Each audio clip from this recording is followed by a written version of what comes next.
and I went deer hunting, but we were afraid she was going to get down in the woods and get hurt, and get shot because deer hunters are kind of crazy assholes because they're drinking sometimes. So anyway, I go from the back door. I put her in the basement, and I'm all down in the swamp from the house hunting, and in the woods. And maybe like 8 o'clock or whatever, 9 o'clock, they left her out. Well, she always liked to go hunting. We were like best friends. And Which dog? Blackie. Oh. I'll show you a picture of her eventually.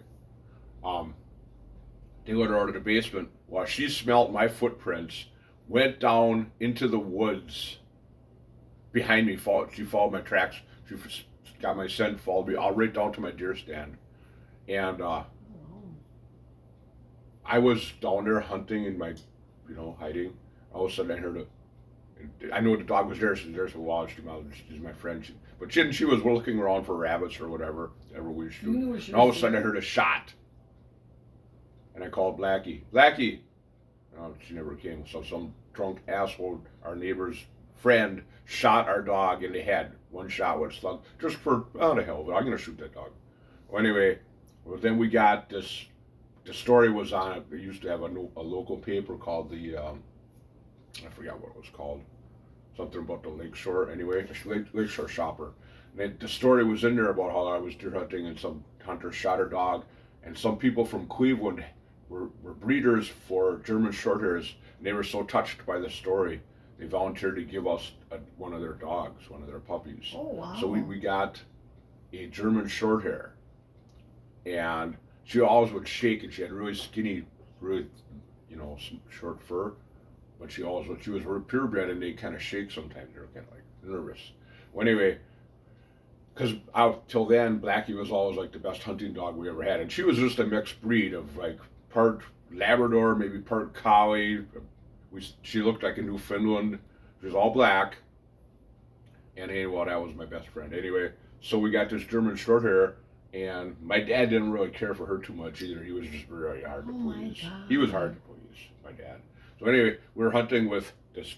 We called her Brandy because she had kind of reddish brown spots, and Doug came up with, well, it was all of us family, 7 of us trying to come up with names, and then Dad would decide which name he liked.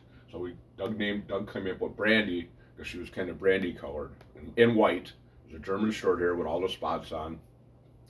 And we were hunting, and she was like a fantastic hunting dog, and she would like point, and I wasn't used to that because it was so right. great. I just have to, also the birds would fly up. Blackie was a flushing dog. And you'd have to look around, you never knew where it was. Always a pointer, she'll come up to a bird she can smell, it's pretty close, and she'll sneak up on it, and then they'll just point, and their tail sticks straight up. That was so cool. And they'll just point. And when you move up on it, you know something's going to fly out right in front of her. And you sneak up and boom, we shot it, and I think Doug shot it, and it was wounded, and it kept on flying. And Brandy just took off. 300, 400, 500 yards. The bird was on the fly. She followed it through the fields, woods, ever. And then I heard her say, "Oh Christ, I guess we're done here." And we were talking, sitting around, and it was maybe 10 minutes, and we started calling for Brandy. And this bird took off to like past where the end of that warehouse shed is, that far away.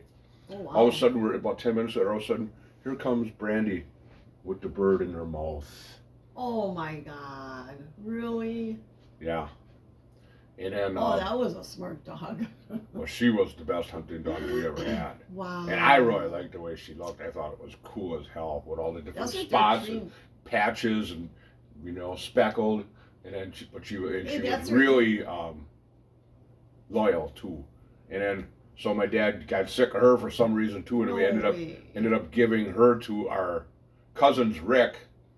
And then they had some friends they were kind of friends with that they were really competitive about hunting, and that dog was such a good hunting dog that we presumed that they actually executed that dog because it was getting all the pheasants out of the neighborhood, and they were jealous.